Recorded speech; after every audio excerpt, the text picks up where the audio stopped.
When I swapped this car for the Model A Ford, I never realised how good it was.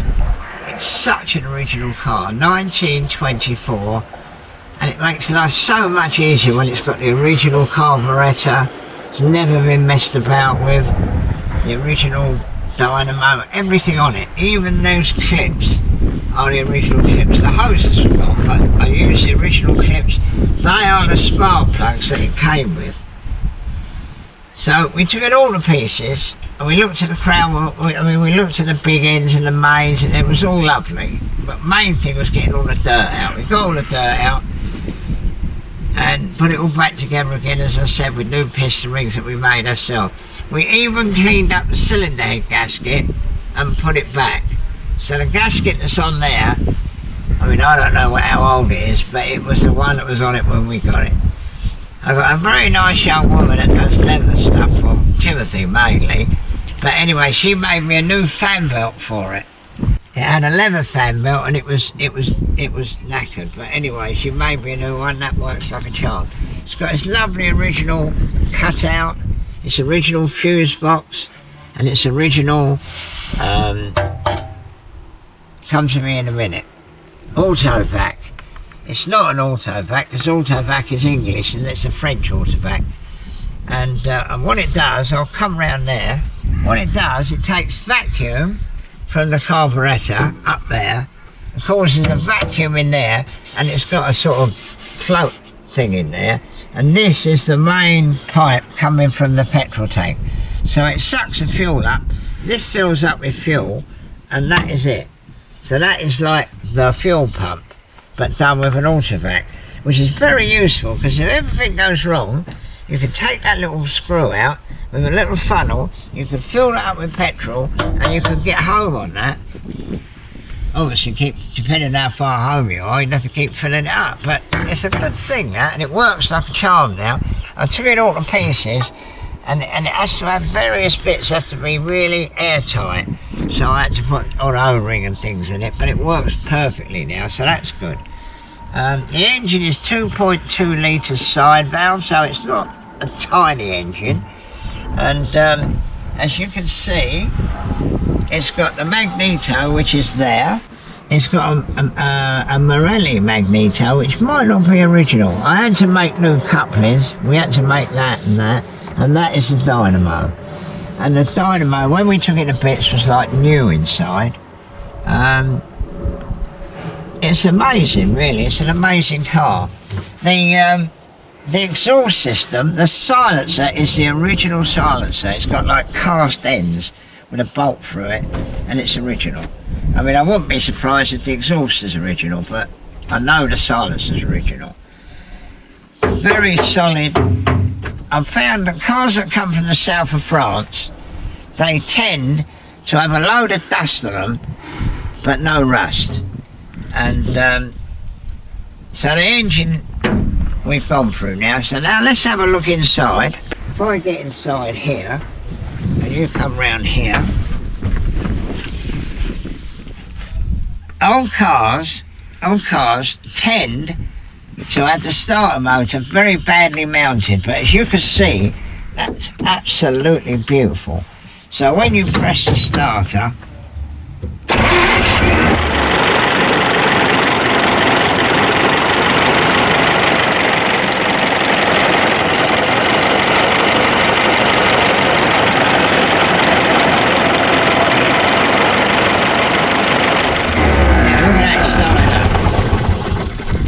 that's exactly what this car is. Then it's got this lovely gearbox with a lovely brass gate, and it's quite quirky in the fact that first gear is there, and then you go like that, and that's reverse. So you go through first gear and into reverse. But with that lovely gate, it's so positive, it's so good. You know, I mean, this is 1924, this car. The Bentley, 1924 Bentley's got the worst gearbox I've ever driven in a car. This is absolutely beautiful. Then it's got a plate clutch, which when we took it to pieces, we took the clutch plate to pieces, and it had its original plate, and it was sort of a woven material. Nobody had ever seen anything like it. We showed it to various people. They said, no, I've never seen anything like that. But it was in lovely condition, so we put it back. And if you look here, you can see how simple the clutch is. It's got springs on the outside, look. And that's the clutch, and it works beautifully. Now the other thing it's got is a transmission brake. So what happens is, this big brake drum here,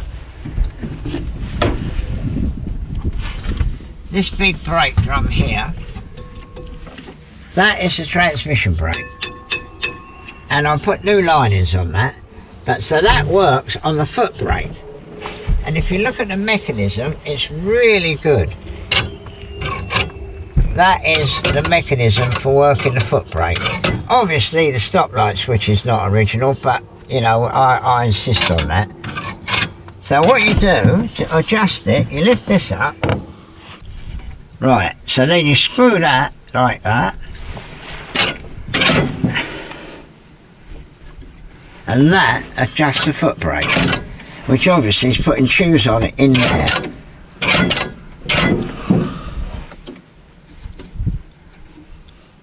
And then that goes back over there, which is a bit difficult to do. The other thing is, look at the wear on the pedals. It's got the Donnet-Zedel motif, and there's a bit of wear on the clutch. There's hardly any wear on the brake. So, God knows how low the mileage is.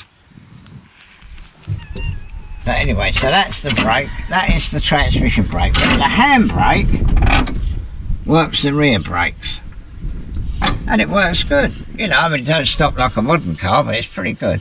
This dashboard is interesting. That is a casting. That's not a sheet of aluminium.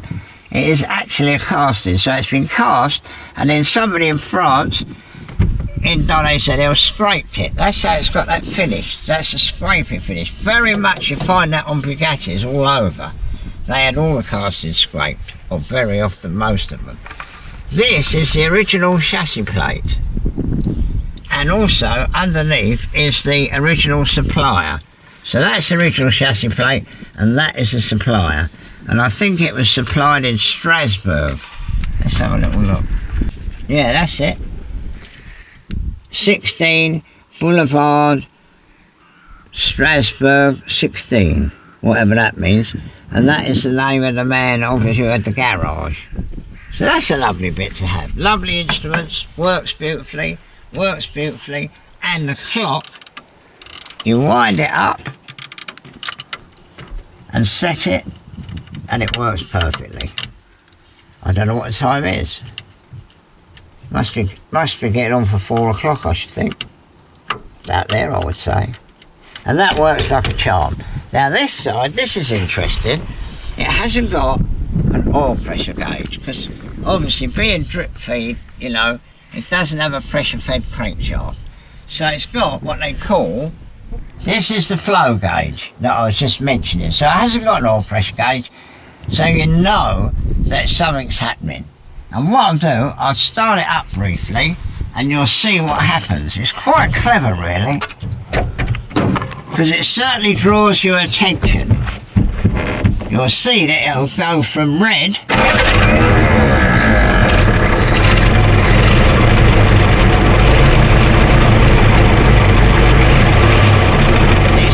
know something's happening. Then you switch it off, you press that button, and then it goes back to red.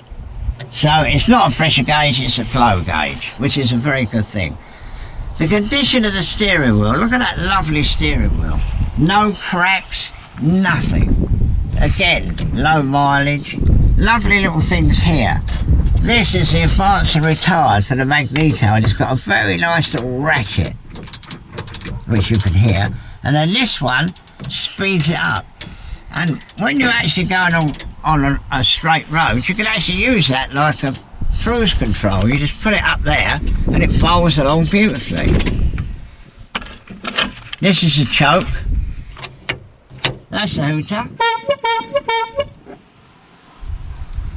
Being an old-fashioned car, and in France, it's got an ashtray. You have to have an ashtray. Now, one of the amazing things about this car was that when I bought it, I couldn't actually get right close to it because it was in a garage, and I sort of stood on tiptoes and I looked in it and I thought, oh, that inside looks good. That's amazing that that's managed to survive. Now, if Tanya comes around the other side, I'll show you. It is a surprise. It was a big surprise to me. Anyway, all this interior is covered, as you can see. It looks in very good condition. It's seat covers, and I reckon it's had them on from new. Because if you look at this, that is the original under there. And obviously everywhere. You take that off, look. And then the driver's seat. Now, if you normally get a car with seat covers, you think, oh, you can bet your life the seats are worn out. Well, you won't believe this. This is the driver's seat.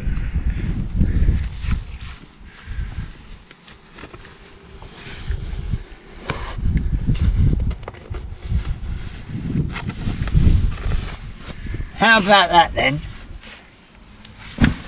For a 1924 car. Talk about originality, that is amazing. Absolutely beautiful. And I'm convinced that those seat covers were fitted on this car when it was new, and they've been on there ever since.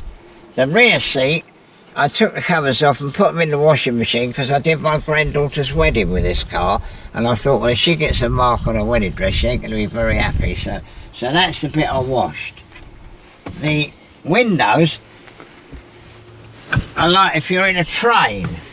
I don't know if you've ever seen this, but you lift this thing and that lets the window down, and then you pull it like that and it puts the window up. But the clever thing is you lift it up and then you push it outwards and it clicks onto that little ridge there, so it never falls down. That's it. And then obviously when you want to let it down, you lift it up, pull it towards you, and down it goes. And then you can put that on there. Not exactly electric windows, but it's 1924, you've got to remember. Original carpets, I think those are the carpets it had on it when it was new. As I say, the rear seats have been washed in the washing machine, and it's still got, I think this is a switch, it's still got its original light. Look, you switch that on and the light comes on. So what an old car, eh?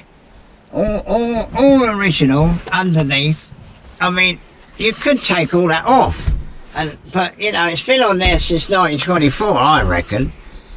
That's the rear view mirror, which is a little bit crabby, but it actually works. That opens the door, right?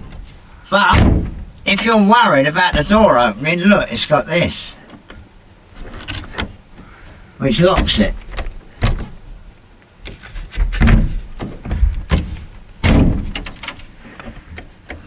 So if you've got children in the back, you can put that down. Or if you want to trap your girlfriend in the back, it's also quite a good thing. Not that that happens to me. I really fancy going on an adventure in this car because it's so reliable and it doesn't leak. It's the only car I've got that doesn't leak oil on the garage floor. So that's another good thing about it.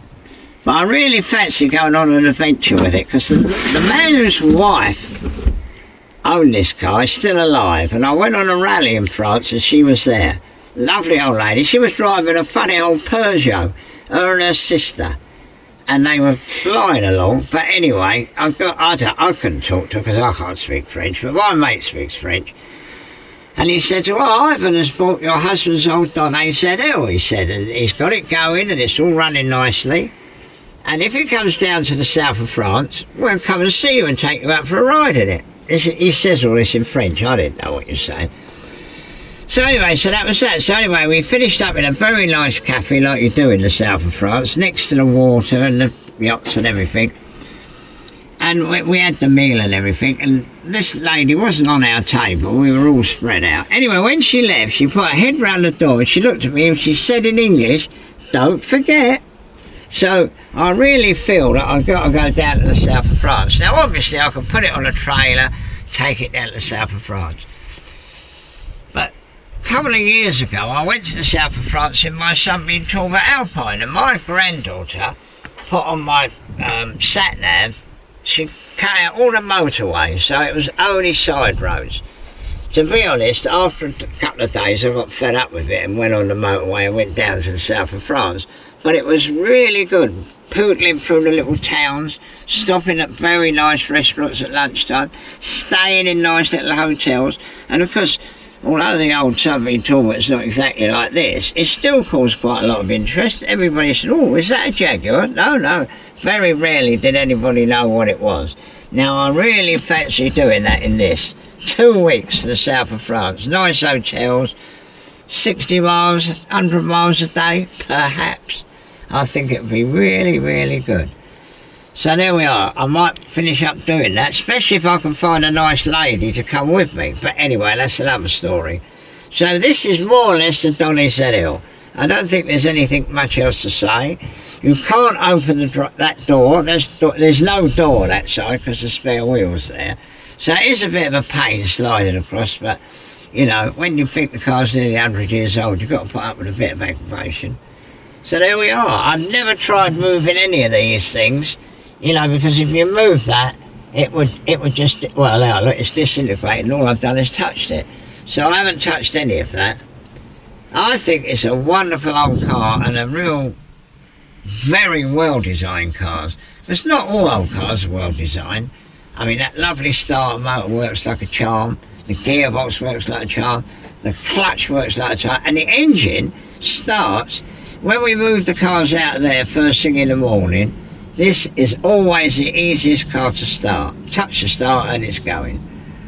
Obviously, you've got to remember to go through first and into reverse.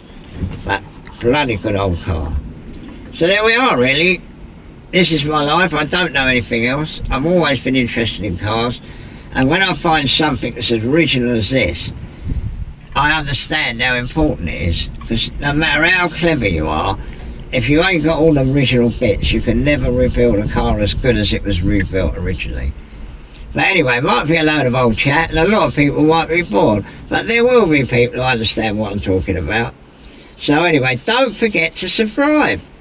Because poor old Tanya's going to get hungry if we don't get any money from Mr. YouTube. Obviously, when I go to the south of France, there's plenty of room inside, because I don't intend to go with a crowd.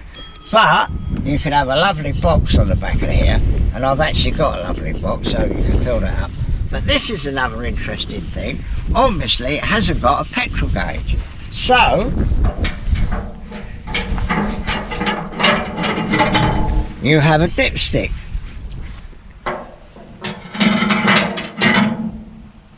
That's where the fuel is. And I think every one of those is about a gallon, 5 litres or 4 litres or whatever it is. So we're ready to go. Obviously this is not original, but I've left the original French number on there, but this has got stop lights and they're LED, and I've decided that in this modern day and age, with everybody tearing about like they do, nothing like stop lights. I don't want anybody running into the back of me. So it's got proper lights, proper stop lights. Obviously it hasn't got indicators, but you can put your hand out the window to do that. So that's it really. There's not much else to show on the old Donai. The back axle's a normal back axle like every back axle, you know, crown wheel and pinion, proper modern design. That's the petrol tank. That's the breather. And that's it.